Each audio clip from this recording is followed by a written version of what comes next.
It is therefore worthwhile to search out the bounds between opinion and knowledge, and examine by what measures in things whereof we have no certain knowledge, we ought to regulate our assent and moderate our persuasions. In order whereunto, I shall pursue this following method. First, I shall inquire into the original of those ideas, notions, or whatever else you please to call them, which a man observes and is conscious to himself he has in his mind, and the ways whereby the understanding comes to be furnished with them. Secondly, I shall endeavor to show what knowledge the understanding hath by those ideas, and the certainty, evidence, and extent of it. Thirdly, I shall make some inquiry into the nature and grounds of faith or opinion, whereby I mean that assent which we give to any proposition as true, of whose truth yet we have no certain knowledge. And here we shall have occasion to examine the reasons and degrees of assent. If by this inquiry into the nature of the understanding I can discover the powers thereof, how far they reach, to what things they are in any degree proportionate, and where they fail us, I suppose it may be of use to prevail with the busy mind of man to be more cautious in meddling with things exceeding his comprehension, to stop when it is at the utmost extent of its tether, and to sit down in a quiet ignorance of those things which upon examination are found to be beyond the reach of our capacities. Should not then perhaps be so forward, out of an affection of universal knowledge, to raise questions and perplex ourselves and others with disputes about things to which our understandings are not suited,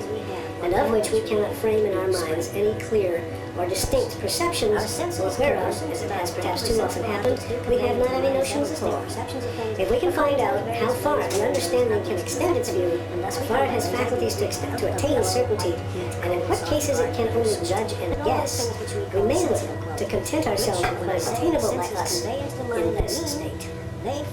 When we know our own strength, we shall better know what to undertake with hopes of success. And when we have well surveyed the powers of our own minds, and made some estimate of what we may expect from them, we shall not be inclined either to sit still and not set our thoughts on work at all, in despair of knowing anything, nor, on the other side, question everything and disclaim all knowledge, because some things are to be understood. It is of great use to the sailor to know the length of his line, though he cannot with it fathom all the depths of the ocean. It is well he knows that it is long enough to reach the bottom at such places as are necessary to direct his voyage, and caution him against running upon shoals that may ruin him. Our business here is not to know all things, but those which concern our conduct. If we can find out those measures whereby a rational creature, in that state which man is in this world, may and ought to govern his opinions and actions depending thereon, we need not be troubled that some other things escape our knowledge. These two I say, this is that which gave the first rise to this essay concerning the understanding. For I thought that the first step towards satisfying several inquiries the mind of man was very apt to run into was to take a survey of our own understandings, examine our own powers, and see to what things they were adapted. Till that was done, I suspected we began at the wrong end, and in vain sought for satisfaction in a quiet and sure possession of truths that most concerned us, whilst we let loose our thoughts into the vast ocean of being, as if all that boundless extent were the natural and undoubted possession of our understandings, wherein there was nothing exempt from its decisions or that escaped its comprehension. Thus men, extending their inquiries beyond their capacities, and letting their thoughts wander into those depths where they can find no sure footing,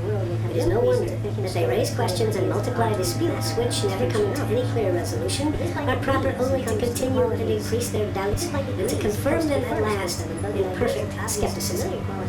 Whereas, were the capacity of our understandings well considered, the extent of our knowledge once discovered, and the horizon found which sets the bounds between the enlightened and dark parts of things, between what is and what is not comprehensible by us, men would perhaps with less scruple acquiesce in the avowed ignorance of the one, and employ their thoughts in discourse with more advantage and satisfaction in the other. Whereas, the capacities of our understanding well considered, the extent of our knowledge once discovered, this much I thought necessary to say concerning the occasion of this inquiry into human understanding. But before I proceed on to what I have thought on the subject, I must here in the entrance beg pardon of my reader for the frequent use of the word idea. which he will find in the following treatise. It being that term which, I think, serves best to stand for whatever is the object of the understanding on which it thinks. I have used it to express whatever is meant by phantasm notion, species, or whatever it is which the mind can be employed about in thinking, and I could not avoid frequently using it. I presume it will be easily granted me that there are such ideas in men's minds. Everyone is conscious of them in himself, and men's words and actions will satisfy him that they are in others. Our first inquiry then shall be how they came into the mind. Then he will have all the particular ideas that he has an established opinion among some men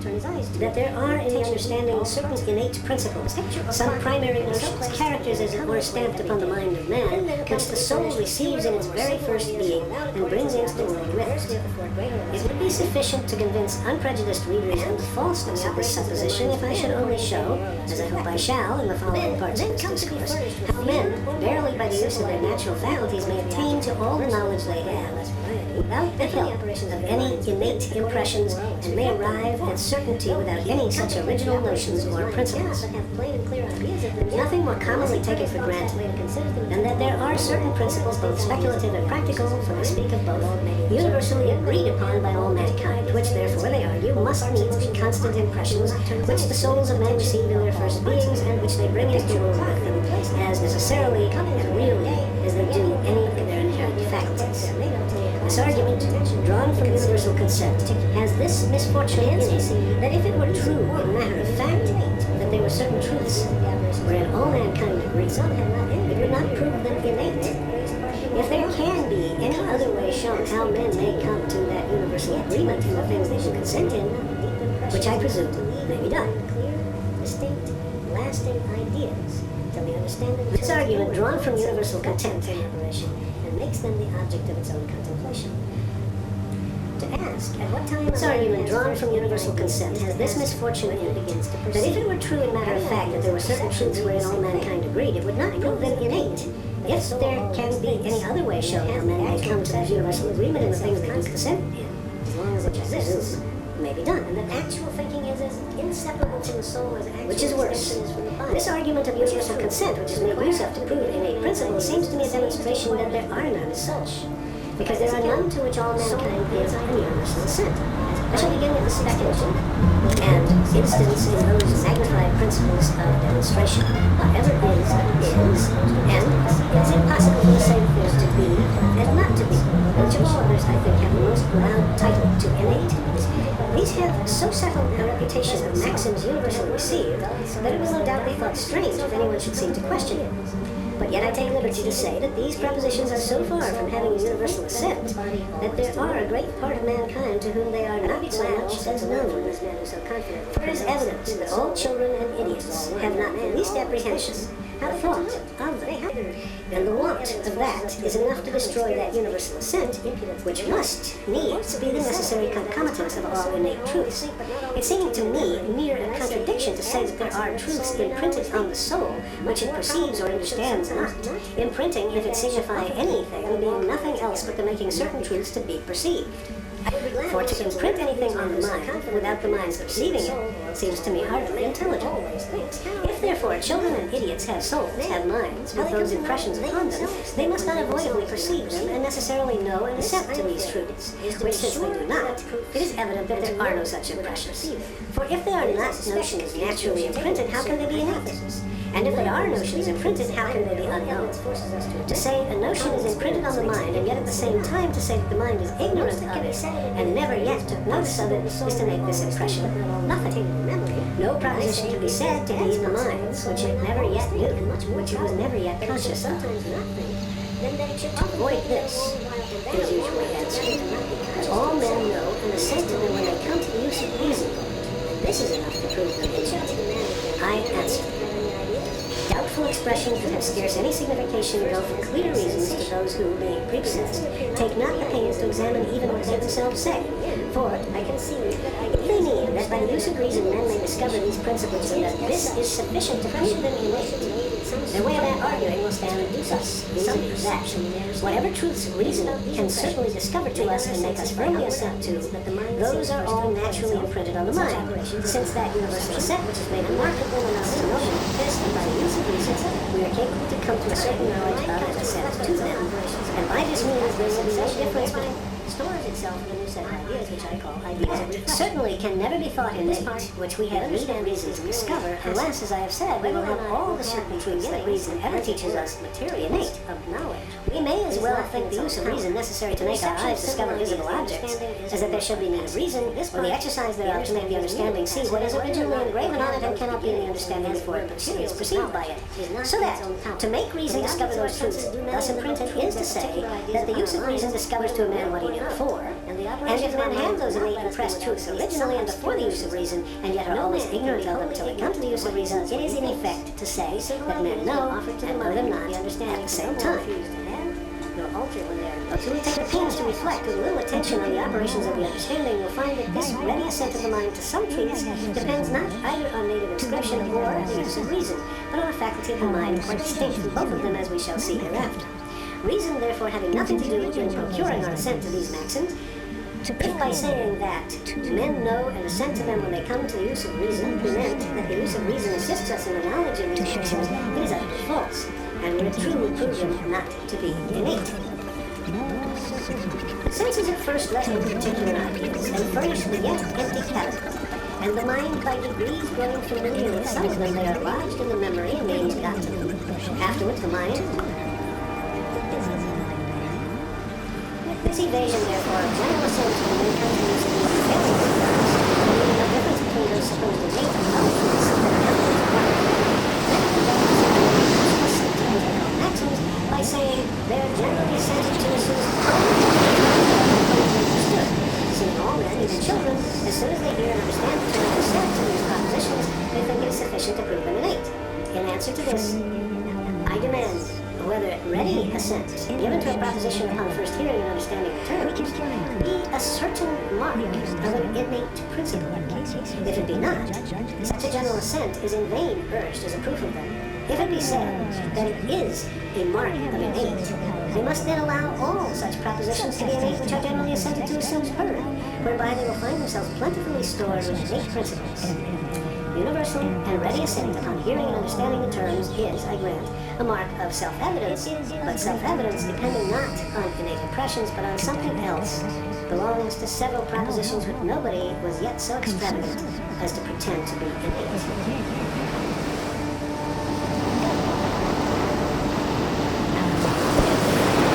Those speculative maxims, wherever we Those speculative maxims wherever we discourse in the foregoing chapter have not an actual universal assent from all mankind, as we have proved. It is much more visible concerning practical principles that they come short of universal reception. And I think it would be hard to instance any one moral rule which can pretend to be so general and ready in assent as what is, or to be so manifest a truth as this, that it is impossible for the same thing to be and not to be. Whereby it is evident that they are farther removed from a title to be innate, and the doubt of their being native impressions in the mind was stronger against these moral principles than the other. Not that it brings their truth at all in question. They are equally true. They are not equally evident. Those speculative maxims carry their own evidence with them.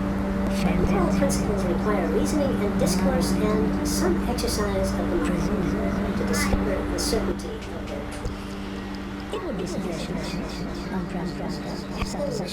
persuade us that there are innate principles, not to take impression together as gross, but considered separately the parts of which these propositions are made, they would not perhaps have been so forward to believe they were innate, since, if the ideas which made up those truths are not,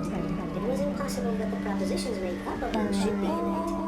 or our knowledge of them be born with us. For if the ideas be not innate, there was a time when the mind was without those principles, and then they will not be innate but be derived from some other origin. They must need to be so. Hath a child an idea of impossibility and identity before it has of white and black, sweet or bitter? To conclude, some ideas forwardly offer themselves to all men's understanding. Some sorts of truths result from any ideas as soon as the mind puts them into propositions. Other truths require a train of ideas placed in order, until comparing to the deductions made with attention before they can be discovered and assented to. Some of the first sort, because of their general and easy reception, are mistaken for innate. Truth is, should these deductions are no more to say with us than artists and scientists, but some of them, indeed, offer themselves to our fantasies more readily than others, and therefore are more generally received.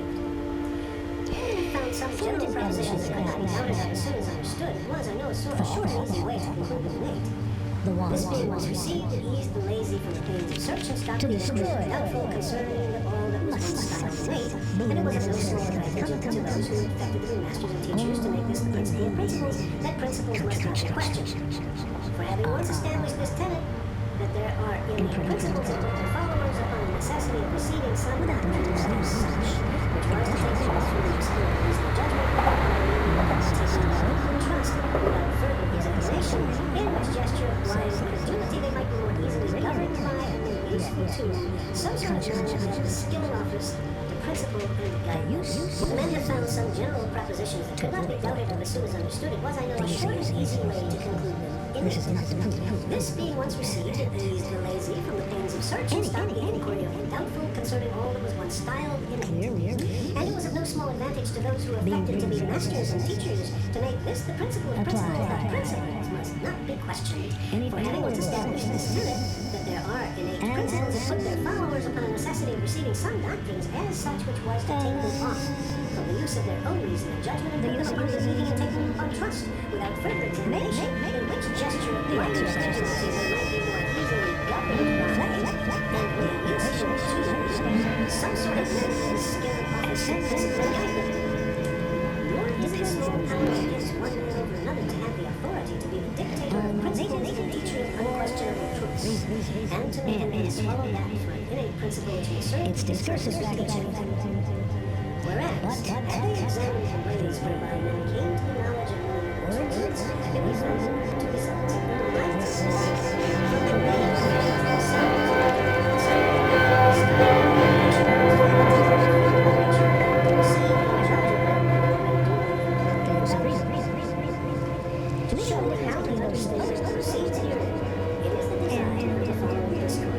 which I shall proceed to make the first premise that hitherto to clear my way to those foundations which I see from the true ones without material solutions, which would understand knowledge, as necessary for me to give an account of the reasons I have to doubt the innate principles. And since the arguments which are against them do some of them rise from common opinion, I have been forced to take several things for granted which is hardly avoidable to learn to anyone whose task it is to shape to show how the understanding proceeds here in the examine of the following discourse, which I shall proceed to when I have first proposition to my way to those foundations which I conceive are the only true ones whereon to establish the understanding which I have about knowledge. That is necessary for me to give an account of the impressions I had in doubt of the propositions, and since the arguments which are against them do some of them rise from common received opinion, I have been forced to take several things for granted which is hardly avoidable to anyone whose task it is to show the falsehood or improbability of any tenet. It happens in controversial discourses as it does in assaulting of towns, where if the ground be but firm whereon batteries are erected, it is much inquiry of whom it is borrowed, and whom it belongs to, so that it affords but a fit rise for the present purpose. But in the future part of this discourse, designed to raise an edifice uniform and consistent with itself, as far as my own experience and observation will assist me, I hope to erect it on such a basis that I shall not need to shore it up with facts and buttresses, leaning on borrowed. But moral principles require reasoning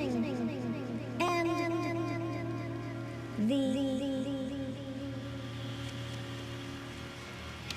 considerations concerning speculative and practical. Those who will persuade us are taken in parts, which made up there.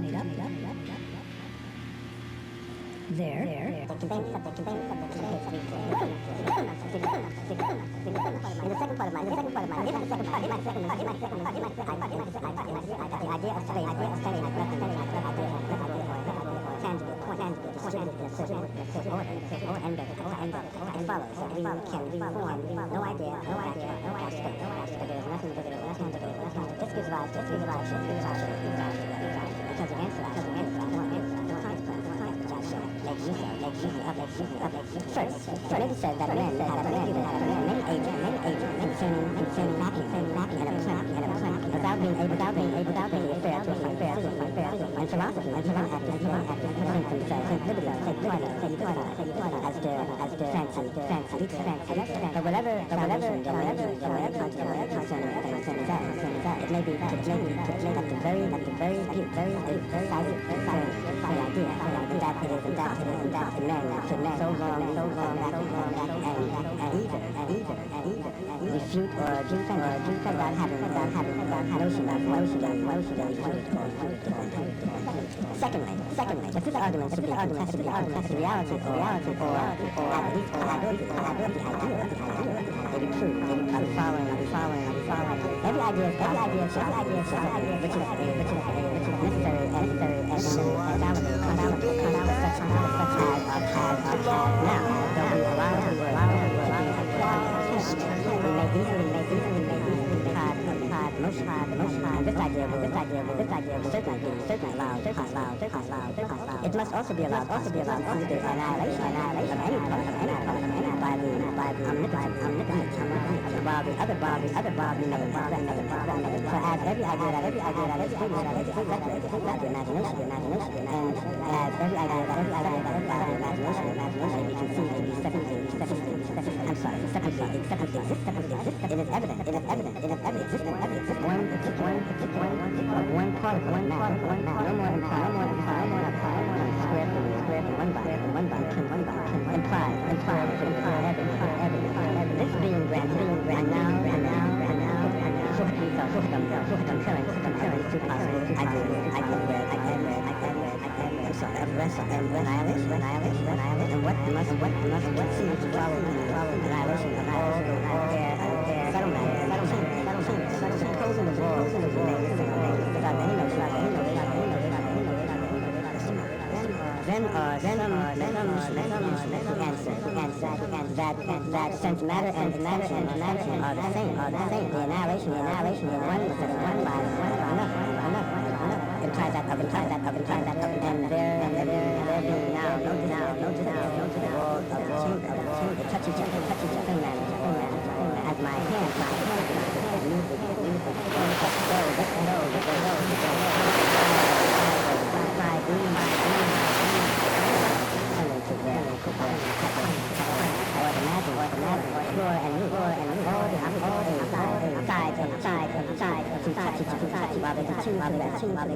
But how can that runs touch each other while they touch side and how can the floor and room ever meet while they are in a country. If you change the motion, and you can see anything to but keeping strictly to the two ideas and annihilation is evident that the idea which results from that is not that of something else, concluded to be the idea of the idea. The third objection carries that into and not only assert the idea of the real empire, also necessary. This assertion which sounds on the notion, the observing body, which would be impossible and inconceivable without a vacuum, into which one body must move in order to make way for another. I shall not enlarge upon the conjecture because it principally belongs to natural philosophy, which lies how